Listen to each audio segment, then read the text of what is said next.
Monsieur Abdelmejid Attal, bonjour. Bonjour. Alors, une feuille de route et des orientations pour une meilleure rationalisation et efficience énergétique. Quelles sont les grandes lignes et objectifs sur le court et moyen et long terme avec une vision clairement définie, puisque l'absence de vision sur le long terme, c'est le reproche des experts souvent soulevé. Monsieur Attal. Bien, merci pour l'invitation. C'est très long, hein. Si je devais parler de la feuille de route dans le détail, ça prendrait des... Donc pourquoi d'abord une feuille de route? Pourquoi une feuille de route? Pour la simple raison que nous sommes dans une situation économique qui est vraiment difficile. Pour la simple raison que le marché pétrolier il a dégringolé déjà depuis 2019, depuis 2014. Il y a eu le Covid. Hein. Donc le secteur des hydrocarbures qui était pratiquement à la base de la rente, hein, qui est nécessaire pour le développement économique. Aujourd'hui, avec un cas moyen, il ne faut espérer que sur des recettes de 23 milliards de dollars pour 2020, par rapport aux 33 de 2019. Donc on voit tout de suite la différence. C'est ça, d'abord il y a un problème, et il faut absolument se battre. Nous on se bat au niveau de l'OPEP pour essayer de protéger cette recette pour la simple raison qu'elle sera encore utile à moyen et même à long terme. Il ne faut pas se tromper. Pourquoi cette feuille de vous avez parlé d'efficience, etc. Moi je pense que la priorité aujourd'hui même, parce que ça demandera du temps, la priorité c'est surtout l'usage de l'énergie que nous produisons de façon à ce qu'elle serve en priorité à court terme à créer de l'emploi, à créer de la richesse. Parce que si on crée de l'emploi, si on crée de la richesse, on crée de la consommation, et à ce moment-là, il y a de la croissance. Et c'est de ça qu'a besoin en urgence l'Algérie, pour essayer de contrecarrer un petit peu les impacts de la pandémie actuellement. Donc il faut absolument une feuille de route. Il y a des priorités à court terme qui ont été fixées par le président de la République. C'est extrêmement important pour stabiliser le pays, à moyen terme pour démarrer, et à long terme, Inch'Allah, pour arriver à une situation convenable pour les citoyens, pour tout le monde. Mais est-ce qu'on peut considérer que dans cette feuille de route, sur le moyen et le court et long terme, vous prenez en considération, comme vous venez de l'indiquer à l'instant, la crise économique accentuée, bien sûr par le Covid-19, les fluctuations des marchés internationaux dont nous sommes à 98% dépendants. Est-ce qu'il y a nécessité dans cette feuille de route de participer aux activités de relance économique avec une meilleure affectation de l'énergie? Bien sûr, c'est pratiquement à la base. Sans énergie, vous ne faites rien. Tout dépend de la disponibilité de cette énergie, de sa stabilité, etc. Quand on se dit énergie, c'est quoi? C'est en premier lieu, c'est l'électricité et le gaz. Tiens, je vais aborder tout de suite ce volet-là. Pourquoi l'électricité et le gaz? Bon, bien que Sonelgaz aujourd'hui, elle est à genoux.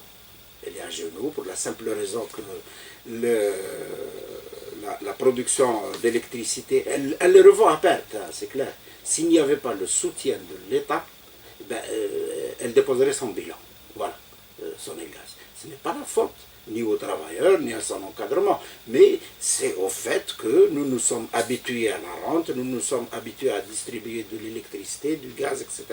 aux citoyens. Bon, évidemment, je dis tout de suite, je ne suis pas en train de défendre une augmentation du prix de l'électricité ou du gaz aux citoyens qui habitent dans un logement ou quoi que ce soit. Le président était clair, il n'est pas question d'augmenter les tarifs de l'électricité pour le petit citoyen, pour ça, on n'en parle pas. Mais la priorité, c'est d'abord de donner de l'électricité, du gaz naturel à ceux qui créent de l'emploi. Quels sont-ils? Je vous donne même des chiffres. Hein. Vous avez par exemple 50 zones industrielles qui ont été créées en Algérie. Jusqu'à aujourd'hui, il y a une seule zone qui est complètement raccordée. C'est celle de Relizane, où ils ont de l'électricité, ils ont le gaz. Et quand je dis une zone industrielle, ça veut dire 20, 30, 40 opérateurs industriels qui sont là, qui chacun crée 50, 100, 200 emplois. Alors multipliez ça et vous allez avoir là des chiffres avec plusieurs zéros. On a quelque chose comme 8800 demandes de raccordement d'investisseurs C'est des investisseurs isolés. Ça peut aller depuis pratiquement la petite menuiserie ou la ferronnerie jusqu'à la petite fabrique de produits de consommation divers. 8800. Donc seulement 1135 pratiquement ont établi des demandes parce qu'on les connaît. Hein, et c'est sur 1135, il y a 37% seulement qui sont soit raccordés, soit en cours d'étude, soit en cours de réalisation. Il y a un chantier énorme. Il y a un chantier énorme. Il y a beaucoup de problèmes, bien sûr. Sonelgaz, elle essaye de faire ce qu'elle peut, mais elle n'a pas les moyens de brancher tout le monde en même temps. C'est pour ça qu'il faut faire. Mais c'est une urgence, parce que ces 8000 vont créer, multiplier ça par 10 ou par 20 emplois pour les jeunes. Pour les jeunes. Et ça vous fait des centaines de milliers d'emplois. L'agriculture qui participe justement à l'approvisionnement, à la sécurité alimentaire, je dirais. On a 8400 périmètres agricoles, et je crois qu'il y en a beaucoup plus même. Et dans chaque périmètre, il y a des dizaines d'exploitants. Ils ont besoin d'électricité, ils ont besoin de gaz, enfin, surtout de l'électricité pour faire fonctionner leurs pompes, pour pomper l'eau, pour irriguer, etc., etc. Et alors imaginez, sur ces 8400, il y a 2900 qui ont fait la demande, parce qu'on les connaît, inventoriés, il y a 66% d'entre eux qui sont soit branchés, soit en cours de branchement. Mais il reste encore donc les 34%, sans compter ceux qui vont faire. Et c'est ça la priorité dans le programme du gouvernement, dans le programme du président de la République, on met le paquet sur ça. Pourquoi? Parce qu'on va vers les gens qui créent de la région. Ça ne veut pas dire qu'on oublie les citoyens. Les cités, elles sont les nouvelles cités, les logements, etc. Bon, il y a peut-être des exceptions. Hein. Parfois, il y a des problèmes, par exemple, pour des cas isolés, individuels, ou parce qu'il faut ramener de l'électricité ou le gaz de très loin, ça demande du temps. Mais le reste, c'est la priorité. Et Sonelgaz va prendre en charge tout ce programme-là, déjà à court terme, en priorité pour ceux qui sont en place. Le président de la République, il a donné des ordres. Et ceux qui sont en place, qui attendent, il faut les raccorder immédiatement. Tenez-vous bien, on va les raccorder même s'ils n'ont pas payé les 50% de Safaria. On les raccorde et puis après on verra. Ils commencent à avoir de l'électricité, ils commencent à travailler, à produire, et puis après on s'entendra sur l'échelonnement du paiement ou quoi. C'est très important hein, parce que ça crée de l'emploi. Il y a des centaines de milliers d'emplois et c'est de ça que les jeunes Algériens ont besoin. Un emploi, c'est tout.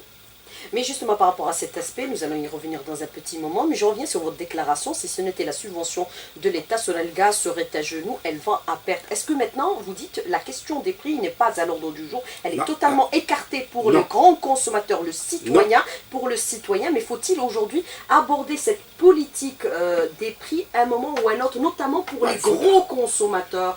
Commencez par étapes, monsieur Attal. Oui, c'est un chantier, ça fait partie des chantiers du ministère de l'énergie. Pour le moment, il ne faut pas augmenter, je le dis encore, il n'est pas question d'augmenter la facture d'électricité ou de gaz naturel pour les petits consommateurs.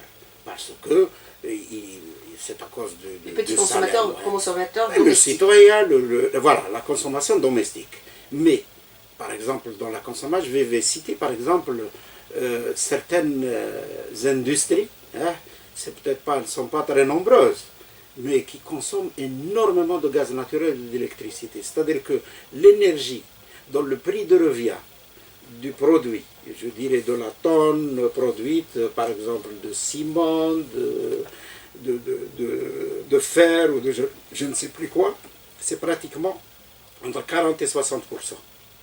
C'est ça. Il y a beaucoup d'investisseurs, par exemple, parce que l'énergie ne coûtait pas cher. Bon, maintenant, il va falloir récupérer un peu de cette... Il n'y a aucune raison pour que, par exemple, pour qu'une une industrie, quelqu'un qui consomme beaucoup d'énergie, paye le même prix que le consommateur, le citoyen. C'est pas normal. Vous allez procéder par étapes? Hein? Oui, par étapes. Non, il faut le faire par étapes. Il faut pas quand même, comment on dit, mettre du désordre dans le fonctionnement de ce qui fonctionne actuellement. Je vais vous donner un autre exemple. Je prends un hôtel, un grand hôtel de 5 étoiles par exemple, qui consomme de l'électricité, etc. Je sais qu'il y a des paliers en ce moment, hein, il y a des paliers, mais ce n'est pas suffisant. Il n'y a aucune raison par exemple pour qu'un hôtel de 5 étoiles hein, paye aussi bien l'électricité que le gaz naturel et l'eau. C'est pas mon secteur, mais je le dis parce que je l'avais déclaré déjà en 2002, quand j'étais au ministère de l'Hydraulique. Aucune raison pour que ces établissements payent l'énergie et l'eau de la même façon qu'un atelier ou qu'un consommateur normal. Donc il faut absolument trouver des solutions. Je n'ai pas encore on n'a pas, mais nous avons été instruits pour essayer de faire un calendrier. Mais il faut que ça soit raisonnable, sans dérégler l'économie. Hein. Mais en attendant de mettre en place ces mécanismes de la réalité des prix, comment soutenir encore Sonelgaz, puisque vous dites qu'elle est à genoux, et est-ce que l'État, dans la situation financière actuelle, pourrait continuer à la soutenir? Oui, il doit. L'État doit continuer. Je peux vous donner un exemple. Sonelgaz a prévu, par exemple, d'investir, bien que ce programme-là, il va falloir le revoir. Il va falloir le revoir avec le programme de transition énergétique, des énergies renouvelables, d'efficacité énergétique. Ils ont prévu d'investir 27 milliards de dollars d'ici pratiquement 2030, ou 2030, oui. 27 milliards de dinars pour répondre aux besoins de consommation, c'est-à-dire en installant de nouvelles centrales. Mais à mon avis, c'est un programme qu'il faut revoir. Il faut essayer et ça je l'ai déjà dit à Sonelgaz, il faut maintenant établir un programme d'investissement qui puisse assurer la sécurité énergétique à 2030, 2040, 2050, mais en essayant d'être volontariste avec un programme qui impose à ceux qui gèrent ce secteur l'introduction des énergies renouvelables. Comment c'est pas pour le moment, il y a un autre ministère et je pense qu'il vous en parlera, mais obligatoirement, on se dit, il faut répondre au pic. Pourquoi? Je vais vous expliquer. C'est très important, il y a très peu de gens peut-être qui le savent, c'est-à-dire le citoyen normal. On est en train d'investir et de mettre en place des capacités de production qui répondent au pic, c'est-à-dire pendant un mois. Il faut avoir de l'électricité, beaucoup de capacité pendant un mois, c'est-à-dire en été, surtout à cause des climatiseurs, etc., etc. Bien. Et le reste de l'année, les 11 mois, on a une surcapacité qui ne sert à rien. C'est pas normal. Moi, j'estime qu'il faut essayer de s'imposer. Hein, il faut s'imposer la nécessité de répondre à ce pic avec plusieurs types d'énergie, notamment les énergies renouvelables, l'efficacité, etc. Parce que si on ne s'impose pas, jusqu'à maintenant, le gaz, ça a été le facilité. Gaz. Il y a du gaz, on produit avec le gaz. Ils ont prévu de passer de 16 000 en moyenne, une capacité de 16 000 MW en 2019 à quelque chose que je crois que c'est 28 ou 29 000. J'ai pas encore je sais qu'il y a un maximum de 32, il y a un minimum de 36. Une capacité donc disons de 29 000 MW en 2030. C'est beaucoup. Et ça, c'est pour répondre au pic. Non. J'introduis dans cette capacité les énergies renouvelables, l'efficacité énergétique. Maintenant, comment? C'est en cours d'établissement. Bon. Et puis, il y a un ministère de la transition et j'espère qu'il vous en parlera. Alors, Monsieur Abdelmajid Attal, moi je voudrais revenir avec vous sur plusieurs aspects pour cette deuxième partie de l'invité de la rédaction. Vous avez parlé un peu de feuille de route, de vision, de stratégie sur le moyen et le long terme, même le court terme. Est-ce qu'on peut considérer aujourd'hui, en ce qui concerne bien sûr le secteur pétrolier, la mise en œuvre de la loi sur les hydrocarbures va permettre une plus grande attractivité du marché algérien malgré la crise financière actuelle et aggravée par le Covid? Oui, absolument. Et d'autant plus qu'on en a vraiment besoin. On en a vraiment besoin parce que Sonatrach aussi, elle a des difficultés aussi, comme tout le monde, parce que ses recettes, etc., ont nettement diminué à cause de la crise et à cause du Covid. La loi pétrolière a été adoptée, donc il n'y a absolument aucun problème. Je sais que, par exemple, on en a beaucoup parlé, moi-même j'en ai parlé avec vous, et j'avais même dénoncé certaines insuffisances, mais la loi, elle est là. Et je sais qu'on peut régler ces problèmes avec les textes d'application. Le gros problème, actuellement, que j'ai découvert personnellement, c'est le retard dans la préparation des textes d'application. Parce qu'une loi, c'est bien beau, mais il faut des textes d'application. Vous allez les mettre en œuvre? Oui, c'est en cours. J'ai donné des délais avant pratiquement le mois de septembre, nous devons finaliser entre aujourd'hui et la fin du mois d'août tous les textes d'application. Et c'est extrêmement important. Parce que sans ces textes d'application, on ne peut pas développer le partenariat. Tous les partenaires demandent cela, malgré la crise.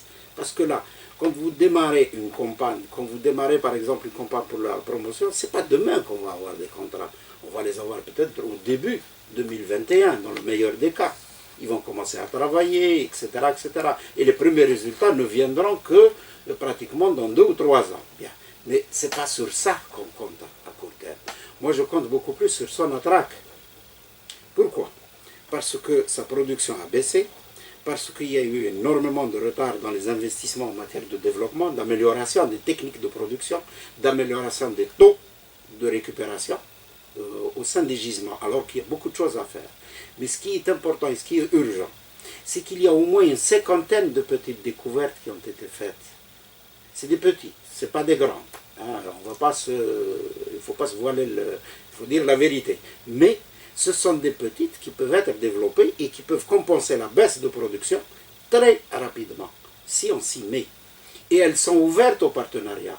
Et elles peuvent intéresser énormément de compagnies pour peu qu'on prépare les textes d'application, qu'on fasse une campagne de promotion, qu'on redonne de la confiance aux partenaires. Et je le dis tout de suite, ça ne concerne pas Hassim Saoud, ça ne concerne pas Hasserman. Moi personnellement, je considère que ce sont les prunelles de l'Algérie, les 2 mamelles de l'Algérie qu'il faut absolument protéger parce que notre sécurité énergétique future, elle dépend beaucoup plus de ces gisements. Donc on peut, à court terme, développer tous les gisements qui sont en attente. Il n'y a aucune raison que, par exemple, les gisements de l'Ahnet, c'est des gisements de gaz, qui ont été abandonnés par Total en 2014. Jusqu'à aujourd'hui, ils ne produisent pas. C'est pas normal. Et parmi eux, il y a des gisements qui ont été découverts pendant les années 50. C'est pas normal. C'est pas normal. Donc on doit mettre le paquet sur tous ces gisements pour augmenter à court terme la production et aller au-delà. Mais justement, par rapport à la loi sur les hydrocarbures, puisque vous allez mettre en œuvre aujourd'hui les textes d'application, vous avez donné bien sûr instruction pour qu'ils soient effectifs d'ici septembre. Quel est l'aspect dans cette loi qui permettra l'attractivité, qui va booster le partenariat, l'investissement et surtout rétablir la confiance pour renouer avec la croissance et la productivité de part et d'autre, avec les Algériens et les partenaires étrangers? Oui. Il y a, dans la loi, il y a quand même beaucoup de positifs. Hein. Je l'avais dit même de toute façon bien avant, il y a un an, il y a des aspects positifs. La loi, d'abord, elle a simplifié les dispositions contractuelles. Le contrat type, il doit être le plus simple possible. Il faut diminuer de la bureaucratie. Il faut diminuer les interfaces entre le partenaire, par exemple, et les différentes administrations, les centraliser, etc., de façon à pouvoir agir, prendre des décisions rapidement. La loi a diminué la fiscalité. Et attention, il y a beaucoup de gens qui disent la fiscalité, l'ancienne, c'est-à-dire sur la production qui existe, elle n'est pas concernée. Elle reste la même. Celui qui travaillait avec la loi 86-14 continue à payer la même fiscalité, la loi de 2005, etc. Ça, c'est une nouvelle fiscalité pour ce qui est nouveau, pour ce qu'on va découvrir et développer plus tard. Donc, ça n'affecte en rien le niveau des revenus qui ne dépendra en réalité que du prix du baril. Hein. Il ne faut pas se... Voilà. Tandis que la fiscalité pour tout ce qui est futur, elle est différente, elle est allégée. Elle est allégée. Et c'est ça qu'on doit expliquer aux partenaires. Et là, on n'est pas en train de vendre. On ne va pas vendre le sous-sol comme le disent certains. Non, on ne vend pas. On va chercher des partenaires qui puissent soutenir l'effort de développement en investissement et accroître. Bien sûr, ils en tirent un bénéfice, c'est normal. Hein. Personne ne viendra s'il n'a pas de bénéfice. Voilà. Et là, on va le faire le plus rapidement possible.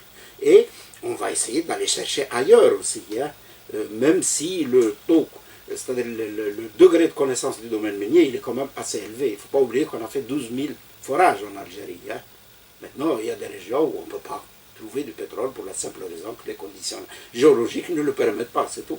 Mais est-ce qu'on peut considérer par temps de partenariat et d'investissement, puisque dernièrement un contrat a été signé très important avec le partenaire Eni italien, avec le partenariat et l'investissement étranger, l'Algérie doit demeurer encore un partenaire incontournable au niveau de la région. Est-ce qu'on en a les capacités? Attendez, je n'ai pas compris la question. L'Algérie, partenaire incontournable? Elle doit demeurer un partenaire incontournable au niveau de la région. Au niveau de la région? Au niveau de la région, de toute façon, l'Algérie a le plus gros potentiel. Peut-être il n'y a que la Libye, pratiquement, qui a aussi un autre potentiel assez important. Mais les gens qui s'intéressent à l'Algérie, qui ont besoin encore de trouver du gaz ou du pétrole, etc., ça va être en Algérie. Et là, ça dépend de la loi, ça dépend de notre agressivité aussi. Il faut qu'on puisse, il faut leur redonner confiance. Il faut qu'ils aient confiance dans l'État algérien. Il faut qu'ils aient confiance dans le secteur de l'énergie, dans Sonatrach et dans les capacités qui existent en Algérie. Avec la stabilité, bien sûr, et la stabilité, législative et managériale à la fois. Ah oui, c'est extrêmement important. Il ne faut pas changer de loi tous les jours, il ne faut pas changer de manager aussi. C'est normal.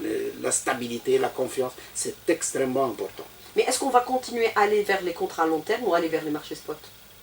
Pour les exportations, non. Le pétrole, lui, c'est un marché, maintenant, vous pouvez dire c'est un marché pratiquement quotidien. Hein. Il faut vendre le pétrole au prix du marché, point à la ligne. Maintenant, pour le gaz. Le gaz, c'est vrai, aujourd'hui, le marché gazier est en train de muter de façon extraordinaire. Les contrats à long terme, il faut les oublier. Pour la simple raison qu'il y a en ce moment beaucoup de gaz dans le monde, il y a beaucoup de compétition. On l'a vu en 2019, l'arrivée de GNL américain en Europe, il a pratiquement détruit le marché gazier en Europe, à tel point que certains pays ont commencé à dire, oh, écoutez, moi j'achète du GNL à moins de 2 dollars le million de BTI, je n'achète pas votre gaz. Notre gaz qui était vendu à une moyenne de 6 dollars pratiquement. Je peux vous donner une moyenne de 6 dollars, parce que les contrats diffèrent d'une région à une autre. Et là, on est obligé de nous adapter, effectivement. Il faut s'adapter au marché, faire des contrats à moyen terme, faire même des conditions de révision. Et il faut qu'on défende aussi nos prix. Il n'est pas question de vendre ce gaz à un prix à le brader, en quelque sorte. Ça, non. On a donc cet avantage. On a l'avantage aussi d'être relié à l'Europe quand même par 3 gazoducs, 2 grosses unités de GNL qui sont capables pratiquement d'exporter tout ce qui est exporté uniquement en GNL, si on le voulait. Il y a un problème disons, d'exploitation de ces unités. Il faut l'améliorer. Il y a des améliorations à introduire. Il faut se défendre. Il faut se battre. Et l'Algérie a une position. Mais de toute façon, moi, certainement, j'ai dit, mais il ne faut pas s'inquiéter. Il ne faut pas s'inquiéter parce qu'à chaque fois qu'on ne vendra pas un mètre cube de gaz, et ça c'est ce qu'on dit aux partenaires, ben, il restera dans le sous-sol pour les générations futures. Alors, mais justement, quand vous dites aujourd'hui, il faut être un peu plus offensif par rapport au marché, est-ce qu'il faudrait revoir actuellement le fonctionnement de Sonatrach, sa situation, oui, son organisation, ses activités internationales, son audit également? Oui, ça fait partie de la feuille de route, ça fait partie des instructions qui ont été données par le président de la République. Il faut absolument qu'on audite maintenant l'organisation de Sonatrach. Ça va être lancé bientôt, d'ailleurs, peut-être à partir de la semaine prochaine, d'ailleurs. On audite l'organisation, on audite le fonctionnement. Pourquoi? C'est pour essayer de contracter d'abord ou de focaliser Sonatrach sur ses métiers de base. Ça, c'est la première des choses. Sonatrach, elle fait de tout et de rien. C'est un opérateur économique. Voilà. Oui, c'est un opérateur économique, mais très souvent, elle s'occupe de ce qui ne la regarde pas. Voilà, en quelque sorte. Et ça va alléger de toute façon la gestion de Sonatrach. Il faut faire des réductions de coûts. Et quand je dis les coûts, c'est les coûts de fonctionnement, c'est les coûts d'exploitation, c'est-à-dire le prix de revient du mètre cube de gaz ou du pétrole. Il faut absolument qu'on réduise si on veut être compétitif sur le marché. Et ça fait partie, effectivement, ça ressortira dans les audits. Il faut par ailleurs aussi en terminer avec par exemple, à l'étranger, à l'international, par exemple, où il faut réduire un petit peu le nombre de postes qu'il y a, les affectations à droite à gauche qui, parfois, ne sont pas nécessaires. On peut faire certains mener certaines activités à partir d'Alger au lieu de les faire d'ailleurs. Ça ne veut pas dire qu'il faut... Attention, pour l'international, Sonatrach doit continuer et doit même renforcer sa présence, mais en tant que compagnie pétrolière. Elle doit aller chercher du pétrole, découvrir le pétrole, exploiter du pétrole et du gaz à l'international, c'est-à-dire au moins déjà dans les pays africains voisins. Il y a des opportunités. Et un peu partout dans le monde. Il y a là engagé certains projets. Jusqu'à maintenant, on n'a pas produit un seul baril de pétrole. Bon, on a contribué à produire quelques mètres cubes au Pérou. Voilà, c'est tout. Mais on n'a rien produit dans d'autres pays. Il faut absolument y aller. Mais justement, par rapport à ce que vous abordez à l'instant, faut-il aussi parallèlement, pour bien sûr les travaux de projection, de prospection, d'investissement, relancer les organismes de régulation qui quasiment obsolètes, hein, qui ne jouent pas leur... On parle de Sonatrach qui en définitive opérateur, mais très peu des organes de régulation. Oui, dans les audits, justement, j'ai fait des réunions, d'ailleurs, j'ai engagé déjà plusieurs réunions avec les agences, Sonatrach, Sonelgaz, etc. On a créé des agences, mais on ne leur a pas donné ni les moyens, ni les pouvoirs nécessaires, ni le poids nécessaire aussi. Alors que les agences, c'est le bras armé du ministère. Tout ne doit pas remonter au ministère, par exemple, depuis les opérateurs, non. Et là, moi, personnellement, je tiens à renforcer le rôle, le poids et bien sûr l'efficacité des agences. Il faut qu'elles soient utiles. On a parlé de domaine minier, de promotion de loi, etc. C'est ANAFT. Qu'est-ce qu'elle fait, ANAFT? Il faut absolument lui redonner tout le poids et toute l'autorité nécessaire. Elle doit s'occuper, parce qu'après tout, Sonatrach, c'est un opérateur pétrolier comme n'importe quel autre. Il doit avoir le même poids, bien sûr, il représente aussi quelque part, parce que la loi, c'est 51% pour Sonatrach. Donc ça, c'est des mesures de préservation pour protéger la souveraineté de l'Algérie sur ses ressources naturelles à travers la présence de Sonatrach dans toute activité. C'est normal. Mais pas toutes, de toute façon. C'est uniquement ce qui concerne la ressource. Donc, mais Al-Naft, l'ARH, la CREC, pour la régulation, pour l'électricité et le gaz, elles doivent absolument reprendre, je dirais, du poil de la bête. Alors justement, par rapport au développement de l'exploration, puisque la directive a été donnée et les orientations ont été strictes du président de la République dans le cadre de la feuille de route qui va être déclinée, mais quelle sera la démarche à adopter? Quels seront les financements qui seront bien sûr investis dans l'exploration, sachant que le risque est très important dans le domaine de l'exploration, et d'autant que Sonatrach a été instruit de réduire pratiquement de 50% son budget de fonctionnement. D'où allons-nous puiser les financements nécessaires? Monsieur Attal, comment vous allez faire? Non, écoutez, là vous parlez d'exploration effectivement, et même le développement des petits gisements. On va développer le partenariat là-dedans. C'est le partenaire qui prend le risque financier, ce n'est pas Sonatrach. En phase d'exploration, Sonatrach ne met pas $1. Elle ne met pas $1 dans le risque. C'est le partenaire qui finance la totalité de l'exploration. On essaiera même de faire en sorte, on peut même arriver à demander à un partenaire qui est intéressé, bon, si on met en place un contrat quand même qui lui garantit. Le partenaire demande de la stabilité.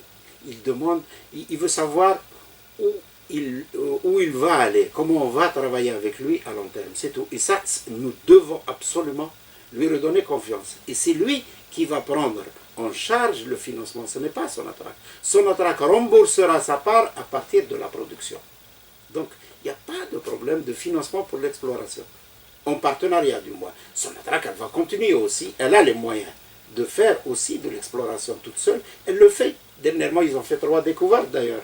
J'en profite d'ailleurs pour féliciter les travailleurs, les ingénieurs de l'exploration, parce que moi-même, je suis issu de l'exploration. C'est un peu de... Un peu, oui, voilà, du favoritisme que vous faites à l'égard de ceux qui sont à l'intérieur du pays. Et vous avez été parmi les premiers ingénieurs à reprendre le flambeau, bien sûr, avec la nationalisation des hydrocarbures. Alors, monsieur Atta, moi je voudrais revenir aussi avec vous sur la vision aujourd'hui. Vous dites une vision, stratégie. Est-ce qu'on peut considérer que nous sommes en train, dans la vision que nous déclinons, puisqu'il s'agit aussi de sécurité énergétique à l'intérieur du pays, nous avons une vision à moyen terme, c'est-à-dire à horizon 2030, 2030 c'est demain, à horizon 2040, 2050, est-ce qu'il faut travailler aussi sur le 2060? Absolument, il faut travailler parce qu'on aura toujours besoin de gaz et de pétrole, ça, on n'en aura pas besoin.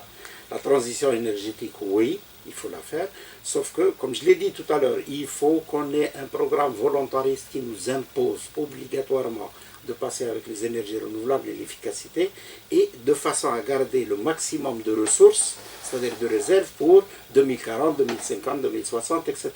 Si on développe les ressources probables et possibles, j'ai des chiffres, hein, je ne peux pas les donner maintenant, ils sont énormes. Vous les avez déjà donnés en tant qu'expert? Oui, oui, oui.